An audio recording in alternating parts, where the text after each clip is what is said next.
just get started and use your kitchen timer.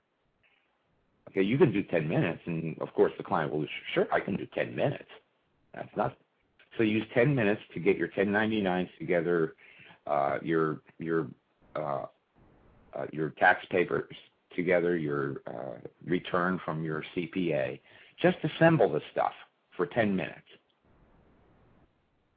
and a client will usually agree, yeah, that's doable. And then after that, start chipping away at this task in 20-minute intervals. You can do that too, can't you?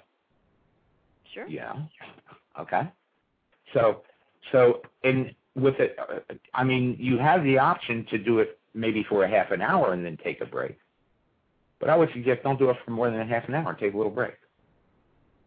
That changes the person's perception of the task. All right. You sold me.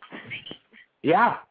Okay, now the next step is to guide this person into hypnosis and to get them to be very suggestible or receptive to this new strategy. Now, is that the more challenging aspect of the whole process? Well, it can be. I've been doing this 20 years. I basically, I can hypnotize anybody who wants to be. I'm sorry? Yeah. I can hypnotize anyone who wants to be hypnotized, who wants to experience it. And it's basically just relaxation. It's just relaxation. So, but we also have to understand that it's an escape mechanism. So the way I do it clinically in my office is I'll get a person, I'll in effect, I'll have a person take their left arm and move it from the desk to their chin. All right? And I'll usually say, you just did that consciously, didn't you? And they say yes. And I usually say, in a moment or two, I'm going to help you feel how that same muscle movement happens, but how it comes actually from a subconscious level. Okay? Now, then I'll test their suggestibility. Now, here's an interesting thing, and you can do this, and your listeners can do this. There are 3 body changes, or physiological changes, if you will, that people experience as they go into this state of mind that we do call hypnosis. And one of the first ones is the breathing starts to get a little deeper. Okay, and so I'll give me a head nod. I'll say to the client, I'll say exactly this. Now, give me a head nod when you feel your breathing growing deeper, or you actually feel the urge to take a slightly deeper breath. So I observe it. They shake their head yes. That's it. Now I want you to really concentrate on your lips, mouth, and throat, because another one of the body changes is that a person experiences a little dryness in the lips, mouth, and throat, and eventually like a little dry swallow occurs. Right? And then I'll observe them, and usually that's what occurs. And then the third thing is I have them draw their awareness to their eyes and their eyelids. And I'll say, when you notice movement of the eyes under the eyelids, or even a little fluttering sensation in the eyelids, give me a head nod yes. Now, those are the 3 things.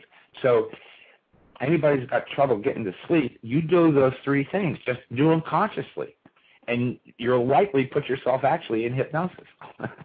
It sounds a little bit like getting into some kind of meditative state when people meditate. That's exactly what it is. Meditation basically is self-hypnosis. Bingo! There you go. Yeah, because That's what it is. That's why people enjoy it. Yes, because, well, I guess when people begin a meditation practice, they are looking for the answers within, that we all have all, and only through the quieting the mind can you find. Right. And quieting the mind. See, so if you have a person who has insomnia, who can't initially get to sleep, what I do is I teach them eventually. Sometimes I even make a recording for them to get to sleep to. I guide them into hypnosis, and then I'll say, now start your mantra, okay? And the mantra usually is concentrating on their breathing, but only on the exhale, repeating a mantra of, on one, peaceful, then restful, and then sleep. Then they repeat that. The goal is to repeat it 21 times. You know what will happen? It changes. They won't make it. Pattern, right? Yes. Well, it occupies their mind. See, the people who can't get to sleep are the people who can't get out of the thinking stage. They're overthinking. That's great. But this is the perfect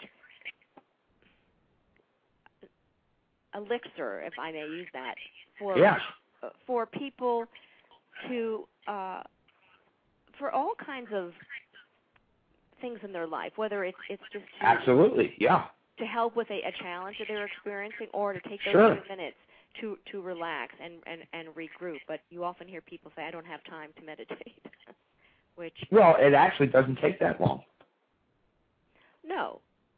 No, it really doesn't. But starting, I mean, just 10 minutes of self-hypnosis can really recharge you. Yes, I have heard that a meditation can give you more rest than a sleep. That's because it's. I think of it really as hypnosis. Yes, but that's very interesting. Is how the two are so similar, which is very. Oh, they are. They are. Quieting your mind, exactly. Yes. Exactly. Right. Well, that's really exciting. So, and I know you have a psychology background. You studied psychology. Yes, I do. In college. So, and you mentioned your mentor from the institute. From the institute, right? His name was Dr. John Kappas. How did you get started doing hypnotherapy? Where did this begin? Well, it's kind of a story, actually. For most of my life, I've been a professional musician, and I moved to Los Angeles in 1976. And then in 1978, I got my first job with a so-called celebrity. Most of the people that I worked for back then are kind of cruise boat people. Cruise boat. It's really true. Is it really? Well, yeah, kind of. It's a different type of. I mean, it's a different type of celebrity. This is what they do in a certain right. part So of their career. The first one I started working with was Gomer Pyle, Jim Neighbors, and I started traveling with Jim. I literally have traveled the world with him, and he's an incredible entertainer. We played every major casino in Las Vegas. Over the years, I probably did between 35 and 40 cruises with him, which is a great gig because you go on the cruise, you get first class, and you get paid, too. That's right. It's a great way to do a little it. mini vacation. You got it. And from that, I got another account, we call it, and that was with Florence Henderson, Mrs. Brady of the Brady Bunch. Yes. And so I was traveling with her, and I was not aware of it at the time, but she, in the early 80s, she had gone through a divorce and came to the Hypnosis Motivation Institute to get help. And she met Dr. John Kappas, and he started helping her, but along the way, he also fell in love with her, and he married her. He put her under his hypnotic state, right? Well, I think she hypnotized him, quite honestly. Yes. Well, there was definitely an attraction there. Let's put it that way. Absolutely. And so they were married, and I used to call him just John, not Dr. Kappas. I didn't know him as Dr. Kappas, but I was traveling all over the country with him, not knowing that he was a pioneer in the field of hypnotherapy. And finally, in 1988, I talked to him about going back to graduate school because I did have the BA in psychology. So he suggested I go to his school. I enrolled, and I've been